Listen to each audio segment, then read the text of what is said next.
శక్తి అన్నది ఎప్పుడూ క్రూరంగా కనిపించాల్సిన అవసరం లేదు.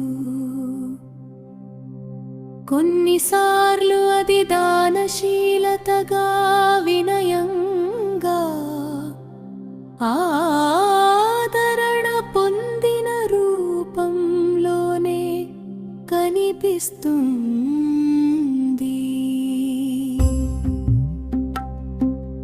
మహావిష్ణువుని అవతార క్రమంలో 5వ అవతారం ఆయుధాలతో గాని, కోపంతో గాని రాదు.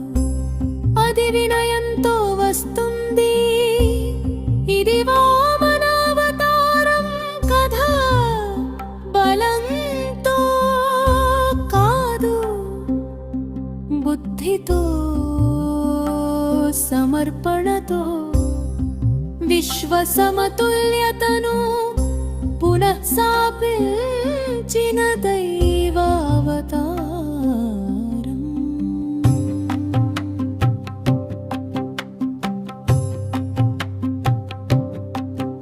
ఒక ప్రాచీన యుగంలో మహాబలి అనే శక్తివంతమైన రాజు జీవించాడు. అసుర వంశంలో జన్మించినప్పటికీ ధర్మంలో అతడు అసాధారణమైన వాడు. అతడి పాలనలో అన్యాయం లేదు, దుఃఖం లేదు. అతడి దానం అపరిమితం, కానీ అతడి శక్తి పెరుగుతుండటంతో విశ్వ సమతుల్యత క్రమంగా భంగమవ్వసాగింది. దేవతలు ఆందోళన చెందారు. మహాబలిని సంహరించడం విష్ణువు లక్ష్యం కాదు, ధర్మాన్ని కాపాడుతూ సమతుల్యతను నిలబెట్టడమే ఆయన ఉద్దేశం. అందుకే విష్ణువు ఒక అపూర్వమైన మార్గాన్ని ఎంచుకున్నాడు. అతడు వామనుడిగా అవతరించాడు. చిన్న కాడుడు, బ్రాహ్మణ బాలుడు, సాదాసీదా రూపం, కానీ అపారమైన దైవశక్తి.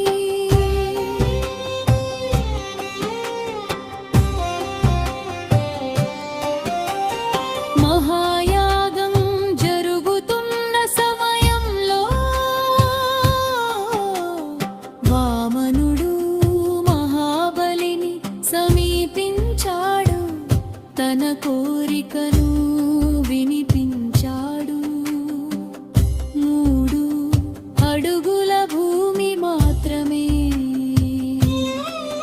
తన పాదాలతో కొలిచేంత భూమి, అది నిస్సారంగా అనిపించింది. శుక్రాచార్యుడు హెచ్చరించినప్పటికీ మహాబలి వెనక్కి తగ్గలేదు.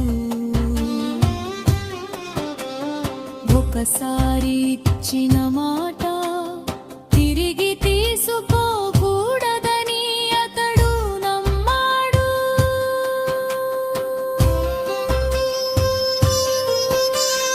ఆ క్షణంలో వామనుడు త్రివిక్రముడిగా మారాడు. చిన్న రూపం విశాలమైన విశ్వరూపంగా విస్తరించింది.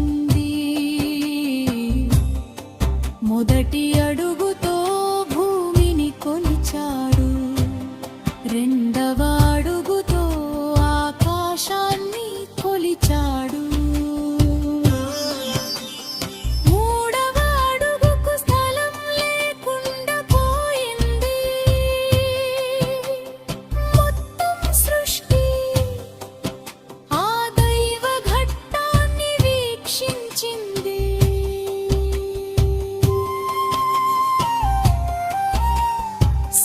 దాన్ని గ్రహించిన మహాబలి తన తలమే మూడవ అడుగుగా అర్పించాడు.